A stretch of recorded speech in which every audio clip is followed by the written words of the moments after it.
So we'd been invited to a birthday barbecue party, and it was one of those normal invites, you know, the ones you get that always end in, "Oh, and bring your guitar."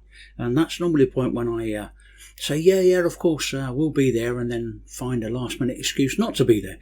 Because that little bit on the end, "Oh, bring your guitar," always makes me feel like I'm the free entertainment. I'm not actually getting invited to the party, other than they want me to come along and play.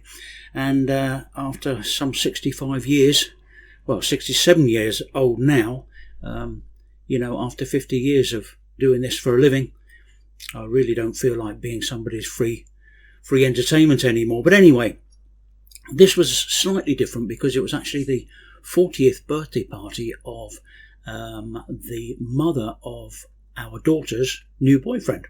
And we hadn't met the parents yet, and so it was one of those things that really, okay, this was a good occasion to actually meet the parents and get to know all the family and everything else. And so my Mary said, well, just put your guitar in the back of the car. Don't tell them that you brought it, and then if you don't feel like getting it out, you don't have to. We won't say anything about it. So I thought, okay. But then, of course, the next question came, which guitar do I take? Normally, if I'm going to play somewhere, I'll take my Evasion, because that's been my gigging partner all my life.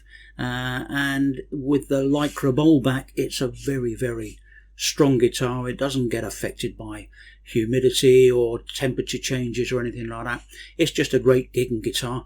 But the problem with it is it's a shallow back. And so it really only comes into its own when it's plugged into a PA system. And I certainly wasn't going to take along all my speakers and amplifier and everything else. So the other guitar, my nylon string Taylor guitar, was definitely out of the question, because apart from it being far too expensive to take along to a barbecue, we were the only going to be the only English-speaking couple there. And I think the minute they saw me take out a nylon string guitar, they would expect me to start playing flamenco and rumbas and bossa novas, which I completely do not do.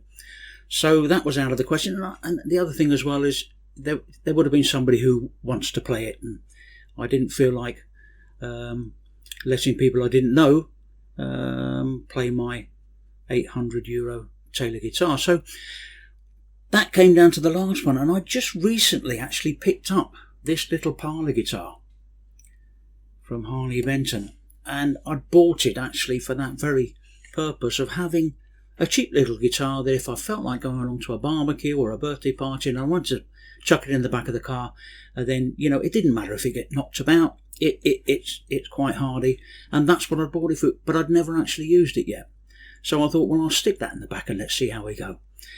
Anyway, the day came.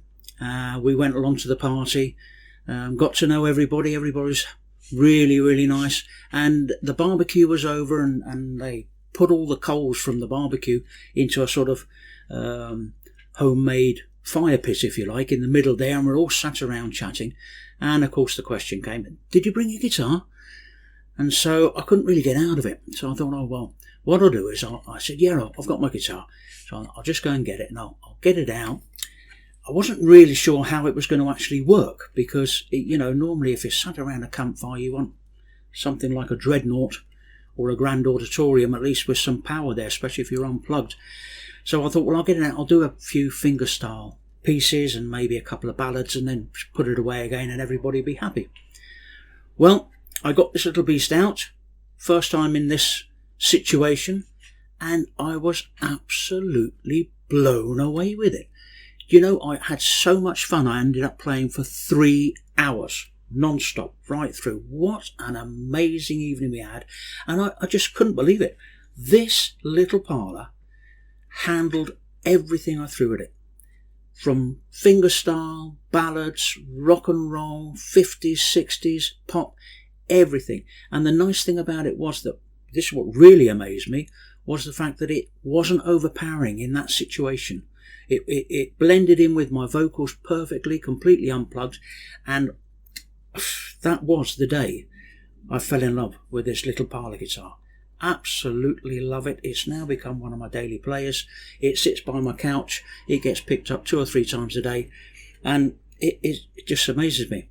So that's it. That was the day I fell in love with this little Parlor guitar. If you want to find out a little bit more about this Parlor, you can see, I'll leave you a link in the description below where I've done a complete full review with all the specs and details of this. And hey, listen, thanks for stopping till the end if you're still here. Stay safe. If you've enjoyed this video, you might like the one that's going to be popping up right there in that top corner. And as I said, stay safe. And hey, I hope you've enjoyed the video. I'll catch you in the next one. Bye for now.